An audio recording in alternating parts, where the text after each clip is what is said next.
বিশালদেহী coral থেকে শুরু করে 102 কেজি ওজনের ভোল মাছ, আরও আছে সোনার চেয়েও দামি টুনা মাছও। এমন আরও 50টিরও বেশি প্রজাতির মাছ নিয়ে লুসাইকন্যা কর্ণফুলী নদীর তীরে গড়ে উঠেছে দেশের সবচেয়ে বড় মাছের বাজারটি। 200 বছর পুরনো চট্টগ্রামের ফিশারি ঘাটে পাওয়া যায় না এমন মাছ নেই বললেই চলে। প্রায় প্রতিদিনই বড় বড় মাছের মেলা বসে এখানে, কেউ দেখতে আবার কেউ কিনতে ছুটে আসেন এখানে। যে বাজারকে ঘিরে বেশ কৌতূহল রয়েছে মাছ প্রেমীদের মনে। চলুন তাহলে জেনে নেওয়া যাক কিভাবে এই বাজারের শুরু হয়েছিল, কাদের হাত ধরে জমে ওঠে দেশের সবচেয়ে বড় মাছের বাজারটি, প্রতিদিন কত টাকা কেনা বেচা হয় এখানে। গভীর ঘুমে তলিয়ে আছে বন্দরনগরী চট্টগ্রাম। ভোরে সূর্য উঠতে এখনো ঢের বাকি। পুরো চট্টগ্রাম ঘুমিয়ে থাকলেও ঘুম নেই চট্টগ্রামের ফিশারি ঘাটের জেলে, আড়তদার, ব্যবসায়ী আড়ি, ঘাটকে ঘিরে রুটি রুজির সন্ধানকারীদের। ভোর হওয়ার আগেই কর্মচঞ্চল হয়ে ওঠে বাজারটি। আলো আঁধারির মাঝেই ঘাটটিতে শুরু হয়ে যায় বিশাল কর্মযজ্ঞ। গভীর সমুদ্র থেকে জেলেরা মাছ শিকার করে নিয়ে আসেন এই ফিশারি ঘাটে। মাছ বোঝাই ট্রলার ঘাটে ভিড়লেই শুরু হয় হাঁকডাক। সেই সাথে বাড়ে মাছ ব্যবসায়ীদের জটলা। দেখা যায় বিকিকে নির্ধ।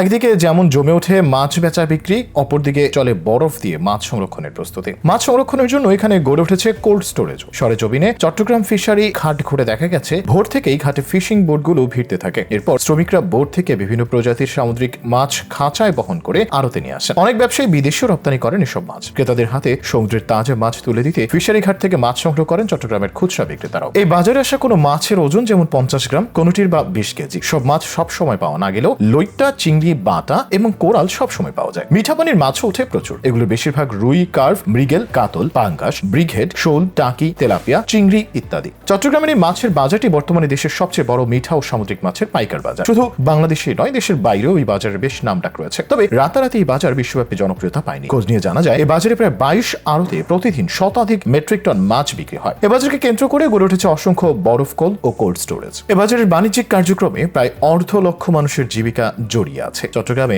10,000 ফিশিং বোট ও কয়েকশো ফিশিং ট্রলারে আহরিত মাছের অধিকাংশই বিক্রি হয় এই বাজারে। এই ফিশারি ঘাটের ঐতিহ্য প্রায় 200 বছরের পুরনো। 16 শতকের প্রথম দিকে পর্তুগিজ ব্যবসায়ীরা আসে চট্টগ্রামে। 1537 সালে শের শাহের আক্রমণে ভীত হয়ে সুলতান গিয়াসউদ্দিন মাহমুদ শাহ পর্তুগিজদের কাছে সামরিক সাহায্য চেয়ে তাদের বাণিজ্য কুঠি ও চট্টগ্রাম বন্দরের শুল্ক আদায়ের অধিকার দেন। পর্তুগিজরা এখানে আড়ত স্থাপনা করেন। তাদের নাম অনুসারে এলাকাটি পরিচিতি পায় ফিরিঙ্গি বাজার নামে। সেই বাজারের অদূরে গড়ে ওঠে মাছের কয়েকটি ল্যান্ডিং স্টেশন। সবচেয়ে বড় ল্যান্ডিং স্টেশনটি পরিচিতি পায় ফিশারি ঘাট নামে। ঐতিহ্যের দিক থেকেও তাই এ বাজারের গুরুত্ব অনেক। অনেকের মনেই হয়তো প্রশ্ন জেগেছে এই বাজারে মাছের দাম কেমন। বাজার পর্যবেক্ষণ করে জানা গেছে যে মৌসুম অনুযায়ী মাছের দাম ওঠানামা করে। আবার কোনো কোনো মাছ হালি, শত, হাজার, মন, পাল্লা হিসেবে বিক্রি হয়। আপনিও যেতে পারেন, চাইলে তরতাজা মাছ কিনে আনতে পারবেন। সেখান থেকে বাসায় আনতে আনতে মাছ যাতে নষ্ট না হয় সেজন্য পাশেই প্রক্রিয়াজাতকরণ কেন্দ্র রয়েছে। তবে যারা সস্তা মাছ কেনার জন্য এই বাজারে আসতে চাচ্ছেন তারা কিছুটা হলেও হতাশ হতে পারেন। তাজা মাছ চাইলে কিছুটা বাড়তি টাকা খরচ করতে হবে এখানে। এছাড়া ব্যবসায়ীদের দাবি এই বাজারের সবচেয়ে বেশি চাহিদা সামুদ্রিক মাছের। তবে চাহিদা থাকলেও সেই তুলনায় বাড়েনি সরবরাহ। দীর্ঘ সময় ঘাটে ঘোরাঘুরি করেও কখনো কখনো ক্রেতাকে দ্বিগুণ দামে মাছ কিনতে হয়। তবে শুধু মাছ কেনাই নয়, বাজারটি ঘুরে দেখতেও একবার চাইলে আসতে পারেন কর্ণফুলীর তীরে।